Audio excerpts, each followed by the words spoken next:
bien, bonjour à tous et bienvenue à cette visioconférence Instant Métier au regard de pro qui s'inscrit dans le cadre du cycle de conférences des métiers du secteur de la santé. Le métier aujourd'hui que nous visons est le métier d'infirmier. Et avant de démarrer cet échange d'une vingtaine de minutes, je vous informe que vos caméras, vos micros sont coupés. Vous avez toutefois la possibilité de déposer des questions dans le chat. Je me chargerai de les transmettre aux professionnels présents afin qu'ils puissent y répondre à la fin de son témoignage. Voilà, peut-être un rapide objectif de cette conférence métier, l'objectif est de découvrir un métier grâce au témoignage d'un professionnel qui s'est mobilisé spécialement pour vous et de vous permettre d'approfondir cette première information grâce à des ressources documentaires, vidéos, documents que nous avons mis sur la plateforme du site Orientation Centre-Val de Loire. Voilà, alors peut-être avant de donner la parole aux professionnels et peut-être aussi pour préciser de savoir de quoi on parle lorsqu'on parle du secteur de la santé, je vous propose une petite définition du secteur de la santé. En fait, la santé peut s'entendre comme un secteur où on regroupe à la fois, où on prend soin de la personne d'un point de vue physique, d'un point de vue psychique, et il regroupe le secteur du médical, mais aussi du paramédical. Et on retrouve des professionnels du secteur de la santé dans différents lieux, bien entendu dans les hôpitaux, dans les cliniques, des laboratoires d'analyse médicale, les maisons médicales, mais aussi en libéral. Donc ce secteur de la santé est le plus gros employeur de la région. Il y a à peu près 3 000 établissements qui sont recensés dans ce secteur. Bien entendu, les plus importants sont les centres hospitaliers, pour ne pas citer Tours, Orléans, Chartres. Enfin, c'est plus de 55 000 salariés qui y travaillent quotidiennement et les femmes sont majoritairement représentées dans ce secteur d'activité. Concernant plus précisément le secteur d'infirmier et le métier d'infirmier, ce métier représente en région plus de 22 000 professionnels en exercice sur les différents territoires de la région centre. Cette profession s'exerce en majorité sous le statut de salarié, euh, mais c'est la fonction publique hospitalière qui est le premier employeur. Et il faut peut-être dire quelques éléments sur les départs en retraite, puisque d'ici à 10 ans, c'est plus de 4 000 départs à la retraite qui sont à prévoir. Voilà, alors les principales missions du métier d'infirmier, très rapidement, on peut dire qu'il évalue l'état de santé d'une personne. Il analyse les situations de soins de la personne, d'un patient. Il conçoit, il définit des projets de soins personnalisés. Il planifie les soins, il les prodigue et les évalue et il met en œuvre les traitements préconisés. La formation du métier d'infirmier est dispensée en région par 13 instituts de formation qui sont répartis dans les 6 départements. Et ces capacités d'accueil de ces futurs étudiants sont en constante augmentation au niveau de la région centre. La formation se déroule sur 3 ans et est sanctionnée par un diplôme d'État. Et certaines écoles proposent cette formation en apprentissage. Mais avant d'aller plus loin, je vous propose de donner la parole à Monsieur Sauvion Julien, qui s'est spécialement mobilisé pour nous donner son témoignage, son parcours, et bien entendu son expérience professionnelle. Merci Monsieur Sauvion d'être présent à cette visioconférence. Peut-être pourriez-nous vous présenter dans un premier temps et nous donner à voir votre lieu d'exercice. D'accord, mais déjà, merci à vous pour cette invitation. Donc comme vous l'avez dit, je suis Julien Sauvion. Donc moi, je suis un des infirmiers du secteur privé. Vous avez évoqué, plusieurs secteurs de l'activité. Donc moi, j'appartiens au secteur privé, formé dans l'un des 13 instituts de la région Centre, puisqu'il y a une école sur Amboise et j'en suis issu. D'accord. Et aujourd'hui, du coup, sur, une clinique de la région aussi, au nord de Tours, la clinique de Vontes, donc plus précisément à Èvres-sur-Indre, donc qui est une clinique du coup du domaine, de la santé mentale et donc de la psychiatrie. Voilà, donc j'exerce mes fonctions dans un service de soins, dans un bloc de neuromodulation, également, en salle de réveil.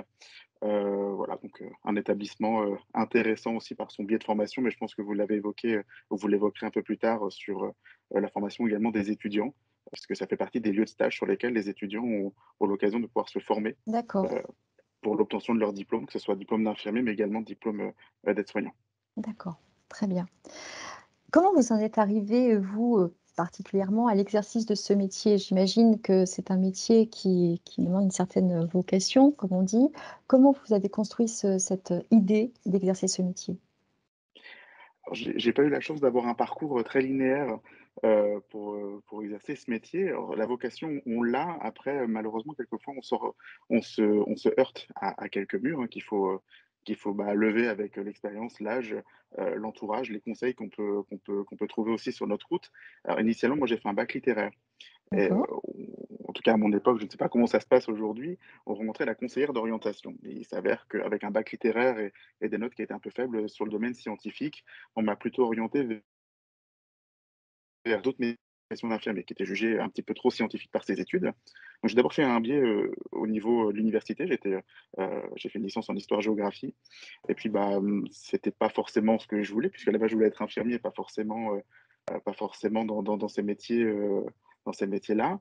Donc je me suis arrêté en cours de oui. route. Donc j'ai dû abandonner mon parcours d'études. J'ai Mmh. travaillé un peu comme beaucoup de jeunes, hein, sur les premiers emplois, qu'on Mmh. trouve, un peu d'intérim et puis, bah, j'ai eu la chance de rencontrer, des gens, notamment à Pôle emploi, qui m'ont demandé ce que je voulais faire dans la vie. Donc leur dire que je D'accord. voulais être infirmier et qui m'ont dit: «Bah, il y a pas de souci, on va vous aider», avec la mission locale, avec Pôle emploi, qui m'ont aidé à Ouais. préparer les concours, la région Mmh. qui m'a aidé également dans le financement de mes concours et puis, bah, après dans le financement de la formation d'une manière Mmh. globale, Mmh.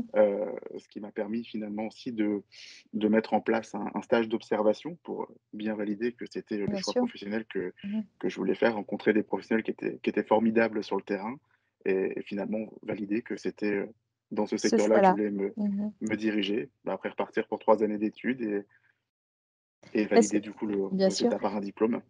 En vous écoutant, est-ce que ça veut dire qu'il y a des rencontres déterminantes dans votre parcours qui ont fait basculer vers ce choix d'orientation à un moment donné dans votre vie?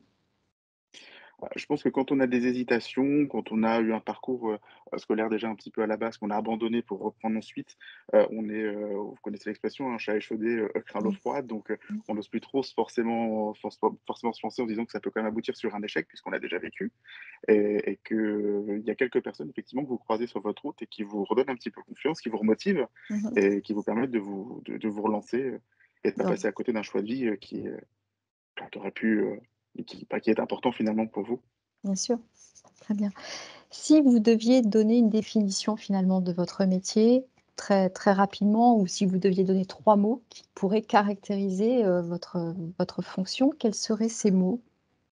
Alors 3 mots, et bah, déjà je dirais que c'est, le soin puisque, bah, c'est quand même, Oui. le cœur du métier, d'infirmier, vous l'avez dit, que ce soit, la santé psychique mais également la santé physique. Le soin, c'est quand même la 1re définition du métier. Elle intervient dans tous les secteurs et c'est le cœur même de notre activité.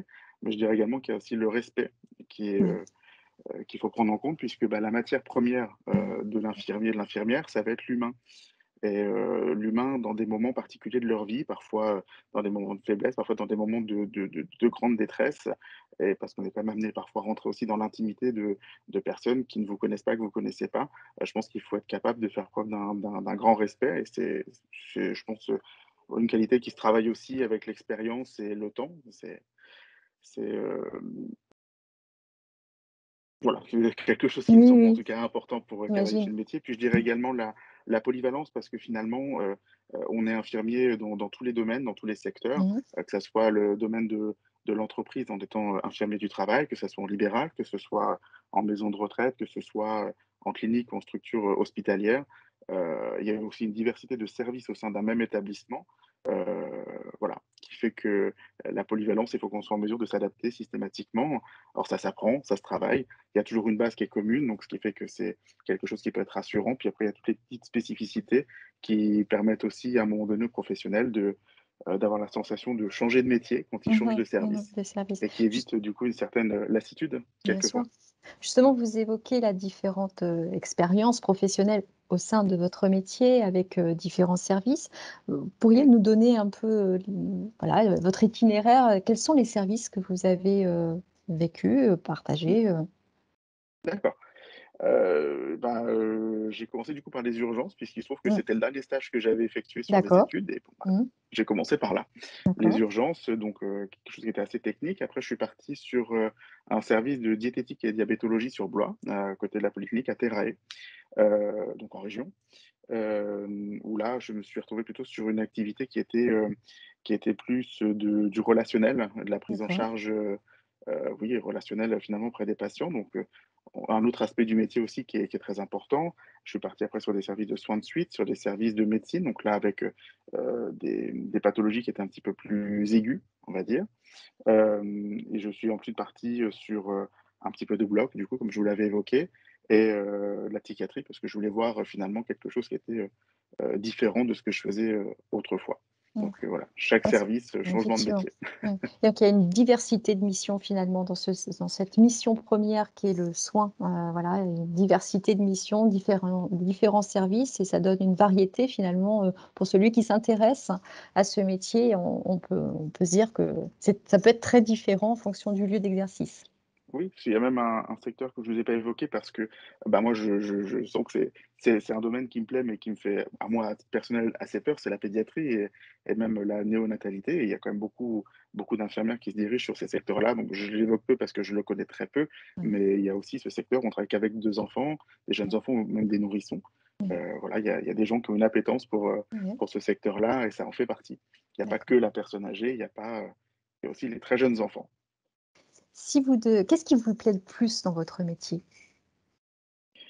Ce qui me plaît le plus, je pense que c'est comme on l'avait un petit peu évoqué, la diversité. Justement, le fait qu'il y ait Ouais, pas de routine et que, bah, dès qu'on commence à sentir qu'on a fait un petit peu le tour, là où peut-être, dans certaines professions, on est un petit peu coincé, c'est difficile de changer, bah, nous, il suffit juste à la limite de changer de service et parfois au sein d'un même établissement, ouais. on y arrive assez facilement Mmh mh. et de redécouvrir finalement le métier sous un autre angle, D'accord. de découvrir aussi d'autres profils, de collègues, d'autres profils de professionnels, d'autres profils de patients aussi et du coup de redécouvrir quelque chose, de se relancer Mmh mh mh. et heu et finalement bah, comme je disais tout à l'heure, hein, de casser un petit peu la lassitude Oui. et de repartir sur autre chose. Le métier, c'est pas quelque chose de facile. On l'entend régulièrement, je pense que tout le monde a entendu les infos, ça peut être Mmh. parfois complexe, ça peut être parfois, difficile aussi, mais il y a aussi ce côté, très enrichissant qui est de pouvoir bouger Mmh et mh. ça, je pense que c'est ce qui fait qu'on peut parfois, quand on fatigue un peu justement, ne Ouais, pas abandonner. ouais, je comprends. Et finalement, quelles sont les principales qualités, pour exercer ce métier, les principales compétences selon vous qu'il faut avoir pour être un bon infirmier? Bon, il y en a plusieurs, mais du coup, je dirais que dans un premier temps, il y a quand même, des qualités d'écoute puisque, Oui. bah, comme je vous dis, on a la matière première, c'est de l'humain et l'humain, il a quelque chose à nous raconter. Heu, les médecins diagnostiquent une pathologie.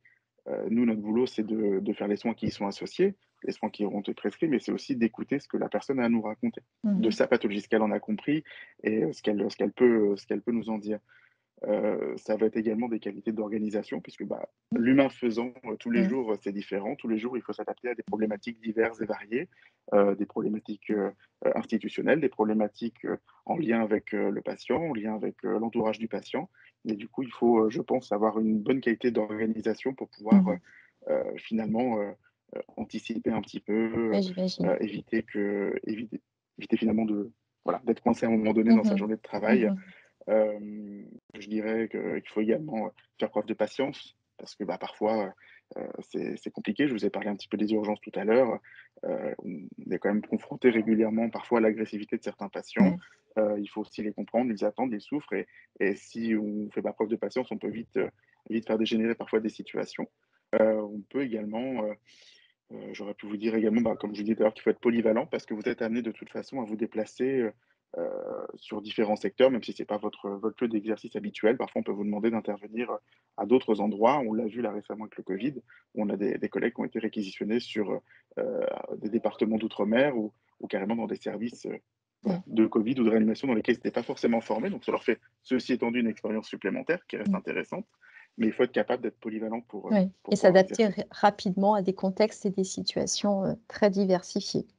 Oui, il faut pas que ça fasse peur pour autant parce que on Mmh. a quand même des collègues autour de soi, on n'est pas jeté dans le grand Oui, bain, comme ça. On sait que quand vous êtes, réquisitionné ou amené à être, déplacé dans d'autres services, vous n'êtes pas forcément fait ni formé, d'accord. sur le service en question, donc on Mmh. va vous encadrer, on va vous entourer. Mmh.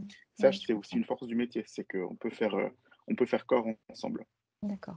Quel conseil vous donneriez à une personne qui aimerait se diriger vers ce métier? Je lui dirais qu'il faut qu'elle s'accroche et qu'elle persévère. Parce que souvent, on intègre quand même le diplôme d'État, après le lycée, à la sortie du lycée, à 18 ans. On La formation d'infirmière, elle est finalement, lissée de manière assez étonnante. Pendant 3 ans, vous avez 1 an et demi de stage et 1 an et demi d'école. Oui. Donc ils vont y aller progressivement. En première année, vous avez plus d'école que de stage et en troisième année, vous ne voyez presque pas l'école. Et vous êtes rapidement jeté dans le grand bain, là, pour le coup, où vous allez, rencontrer, parfois des personnes, la souffrance des gens, la Mmh. maladie, la mort aussi, ça en fait partie. Alors il y a aussi des très beaux événements, hein, comme la vie aussi. Mais vous allez rencontrer des choses que parfois à 18 ans, on n'était pas forcément Mmh. préparé à affronter. Comme je vous ai dit, hein, le corps médical, il fait bloc aussi. On n'est jamais tout seul. On est aussi là, heureusement, pour pouvoir écouter et accompagner les jeunes qui sont en formation. Mais il faut s'accrocher, persévérer. Il ne faut pas abandonner. Oui. Il faut se laisser une chance. Il faut laisser une chance au métier parce qu'il y a des très bons moments et il y a des très belles choses aussi à découvrir. Et justement, de quoi vous êtes, vous, le plus fier dans votre parcours? Parce que pour arriver à exercer ce métier avec, ce que vous dites, c'est quoi la plus belle expérience finalement que vous avez, rencontrée dans votre métier? Alors c'est compliqué, j'ai pas forcément de plus belle expérience, parce que j'en ai beaucoup, donc Mmh. mettre le doigt sur, une en particulier, Oui. c'est compliqué. Mais ça va être finalement aussi, tout l'inverse de ce que je viens de vous dire, ça va être aussi toutes les réussites. C'est-à-dire que oui, forcément, vous allez rencontrer des gens parfois à un moment donné de leur vie où ils vont pas bien, où ils sont mal, mais oui, vous allez aussi réussir avec eux à travailler et à les voir rentrer chez eux sur leurs 2 jambes, parfois repartir avec, le sourire. Vous allez voir des naissances aussi, c'est des choses Mmh. qui sont, c'est quand même des victoires. Et puis, il y a aussi tout l'aspect, qu'on oublie un petit peu, mais sur le plan de ce métier-là, on a aussi beaucoup de formations. Oui, Beaucoup de formations auprès des collègues et des jeunes étudiants qui sont d'accord. avec nous, des infirmières qui enseignent aussi dans les établissements, dans les instituts de formation, mais également sur les terrains de stage. Et c'est toujours un bon souvenir et quelque chose d'agréable de retrouver plus tard des étudiants que vous avez formés, qui se rappellent de vous Bien parce que sûr. vous les avez marqués à un moment donné par votre approche, Mmh mh. par la façon dont vous les avez accompagnés, par quelques mots qui les ont aidés à surmonter quelque chose qui était un peu Mmh. difficile. Et ça fait partie de ces choses ouais, qui vous poussent un petit peu à continuer quand même. C'est Oui, je comprends. des bons Si souvenirs. si, vous deviez nous présenter finalement une journée type, alors vous nous avez expliqué que votre lieu d'exercice, c'était la clinique de vente, en ce moment. Mmh. Pouvez-vous nous donner un peu des éléments, concrets d'une journée, de travail? Alors, on commence toujours la journée par un temps de transmission entre l'équipe de jour et l'équipe de nuit. C'est-à-dire D'accord. que rares sont les services où il y a pas un service continu 24 heures sur 24. Donc en l'occurrence, sur Vente, c'est un service continu 24/24, donc il y a une équipe de nuit et nous, du coup, on prend la relève au petit matin, aux alentours de 7h30. Mmh mh. Donc on a un temps d'échange sur, ce qui s'est passé la journée d'avant, les derniers jours et sur la nuit et les grandes thématiques qu'on va avoir à rencontrer sur la journée. Les rendez-vous, qu'il faut essayer de trouver un petit peu en urgence parce que, voilà, on aimerait bien avoir, des infos sur un patient. Donc on se passe toutes ces infos-là au début pendant une petite demi-heure à peu près. Ensuite, du coup, vient le temps de distribution des traitements et de la prise des petits déjeuners. Donc, on a sur Ronde, du coup, des patients qui sont autonomes. Donc, une partie va déjeuner, une autre vient chercher, du coup, ses traitements du matin. Une fois que cette partie-là est faite, on va avoir plusieurs choses qui vont un petit peu s'imbriquer. Donc, les soins du jour, quand il y a des patients qui ont des pansements, par exemple, il faut trouver le temps pour les faire. Les accompagnements divers pour, les diabètes, pour l'alimentation un petit peu aussi, les soins de nursing. Donc soins de nursing, ça va être tout ce qui va être aide à la toilette, aide à l'habillage. Après, on a souvent du coup des gens qui quittent l'établissement, donc il faut Oui. préparer les sorties avec eux. Il y a des gens qui rentrent dans l'établissement, donc il faut aussi, les accueillir, et voir pourquoi ils sont là, prendre un temps avec eux. Alors sur la clinique de Vente, je trouve particulièrement important parce que c'est des gens qui sont pas bien, moralement, Oui. donc il faut qu'on puisse les accueillir dans des conditions correctes. Donc il faut qu'on trouve le temps, dans tous les cas, Mmh. de pouvoir les recevoir, de leur expliquer où ils arrivent. Parce que Vente, c'est comme une clinique qui fait du soin libre, donc ils Oui. sont pas sous contrainte. Ils peuvent rentrer par seul. Donc leur expliquer un petit peu où ils sont, le cadre, voir un petit peu quel est leur parcours, ce qui leur arrive et ce que eux attendent de nous et ce que D'accord. nous, on pourra faire pour eux. En général, la matinée file assez vite, hein, une fois qu'on est arrivé Mmh. sur cette partie-là. Arrive rapidement aussi le temps des repas, D'accord. du midi. À nouveau un temps de distribution, des médicaments, puisque, bah, les médicaments, c'est matin, midi, soir Mmh. et la Mmh nuit mh. pour certains. Et puis, bah, après un nouveau temps de transmission pour échanger du coup avec l'équipe qui va prendre la relève Mmh. l'après-midi D'accord. avec celle du matin. Entre-temps, on aura évidemment rencontré les médecins, on aura passé un peu de temps avec eux. Et puis, bah, sur l'après-midi, le temps est souvent plus léger, donc il nous permet aussi de de rencontrer les patients, là, quand il y a un beau temps comme aujourd'hui, de pouvoir, aller faire un tour à l'extérieur avec eux, pouvoir évoquer un petit D'accord. peu leur parcours, un petit peu où ils en sont Mmh. sur la prise en charge et ainsi de suite, Mmh. voilà. Donc là, c'est Une vraie pouvoir démarche recontinuer du coup d'accompagnement, finalement. exactement, D'accord, exactement. très bien. Merci pour, cette lecture, hein, et ce témoignage sur cette journée, parce que ça nous éclaire, hein, précisément, sur votre métier, plus spécifiquement. Si vous deviez donner en une phrase, résumer en une phrase, alors je sais que l'exercice est pas simple, hein, du métier Oui. d'infirmier. Alors peut-être qu'il y a pas une phrase à trouver. Quelle serait finalement Pour faire une si grande phrase. une grande phrase, oui. Je vous dirais que être infirmier, c'est quand même un métier, enrichissant sur, Mmh. un plan humain parce que, c'est quand même énormément de rencontres et donc énormément de parcours. À un moment donné, on n'est pas comme, on peut être, enfin, on a un contact important avec les patients, donc on a un échange qui est important, donc sur des parcours de vie, sur des expériences des uns des autres, donc c'est très enrichissant, qui est varié par son aspect. Je Mmh. vous l'ai dit, hein, Bien sûr. on peut changer de service assez fréquemment et un peu quand on le souhaite. Donc il y a une variété dans le métier qui est importante et stimulante sur un plan intellectuel parce que finalement, on n'arrête jamais d'apprendre. Mmh. On continue de se former, on continue de s'informer, on continue, d'apprendre au quotidien et c'est quelque chose qui est C'est formidable, fantastique. oui. Donc Donc je dirais que c'est enrichissant, varié et stimulant. d'accord, donc c'est un diplôme pour une diversité de missions et c'était bien l'intitulé de cette conférence métier, donc C'est bien ça. on rentre bien dans le cadre. Merci beaucoup. Alors peut-être quelques questions, que je regarde dans le chat. Effectivement, une question qui me vient, en tant qu'homme, finalement, comment vous êtes perçu par les patients? Est-ce que vous avez rencontré parfois des difficultés parce que ce métier est exercé par un homme? On peut rencontrer la difficulté, parce que, quelquefois on est amené comme je vous ai dit, des fois, c'est aussi on rentre aussi dans l'intimité des patients. Oui. C'est-à-dire qu'on peut les voir parfois nus et Mmh. c'est très dérangeant pour certaines personnes. Je pense que, vous comme moi, si, demain on devait se mettre à nu devant quelqu'un, ce Mmh. serait pas quelque chose Oui. de très évident. Oui, bien sûr. C'est pas évident non plus pour nos patients et quelquefois, il y a des femmes qui préfèrent effectivement que ce soit une Une autre femme. femme qui qui D'accord. qui qui qui Mmh mh. qui les voit ou qui fasse les soins auprès Mmh. d'elles. Mmh. Mais comme j'ai aussi l'inverse, des hommes qui préfèrent que ce soit un homme Bien qui sûr. vienne les voir. Mmh. Donc voilà, on essaye de s'adapter comme on peut. La position d'homme, elle n'est pas impossible, elle n'est pas non plus, toujours évidente, mais on y arrive, on y arrive.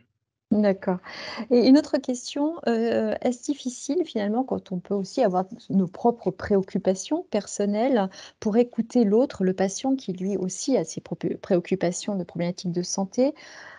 Est-ce que du coup c'est compliqué tout ça? Comment vous faites face? Vous demandez ça à un infirmier de psychiatrie. Donc il y a effectivement des notions de transfert et de contre-transfert et en Mmh. psychiatrie, on a au moins un avantage, c'est qu'on peut discuter et les identifier assez rapidement. On a aussi la possibilité de pouvoir dire à un collègue à un moment donné, «L'histoire de ce patient, elle résonne chez moi, c'est compliqué de Mmh. m'occuper de cette personne, est-ce que tu peux prendre le relais?» D'accord. Heu, voilà, donc quelquefois, oui, on est un petit peu confronté à cette difficulté-là. Le fait d'être au sein d'une équipe permet Oui, de pouvoir passer la main à un moment donné et le fait d'être en psychiatrie permet aussi d'apprendre à identifier ces d'accord. phénomènes-là, Mmh. là où dans les services peut-être plus traditionnels, on n'a pas forcément cette compétence-là, moins en tout cas. Mmh. Et une autre question, est-ce qu'on peut bien Oui. vieillir dans ce métier? Est-ce que l'âge, finalement peut à un moment donné être, une complexe? Complexe. Je dirais que c'est comme dans tout métier, il y a une Oui. usure qui se fait à un moment Mmh. donné, au niveau du dos, au niveau des poignets, des épaules. Parfois aussi, on peut avoir une charge mentale qui devient trop importante et qui finit par nous user. J'ai eu l'occasion de travailler avec des infirmières qui étaient d'un âge bien avancé, elles étaient toujours en service. Je dirais même que sur ma clinique, j'ai des gens qui en redemandent puisqu'ils sont en âge d'être en retraite et travaillent encore Mmh mh. avec nous et c'est Mmh. une richesse d'ailleurs, donc Mmh. c'est fantastique. Donc il y a un petit peu de tout, il y a un petit peu de D'accord. tout et je pense qu'à un moment donné, quand on fatigue, on a justement cette possibilité de pouvoir changer, de vous retrouver parfois dans des secteurs plus plus simples, peut-être sur un plan physique. Vous avez des infirmières scolaires qui ont toute une approche plutôt relationnelle avec les Mmh. jeunes, c'est un métier qui est Mmh. possible. Vous avez aussi après pouvoir passer la main, sur le terrain et pouvoir vous retourner du coup sur un aspect plus formatif et donc d'intégrer Mmh. du coup les instituts de formation.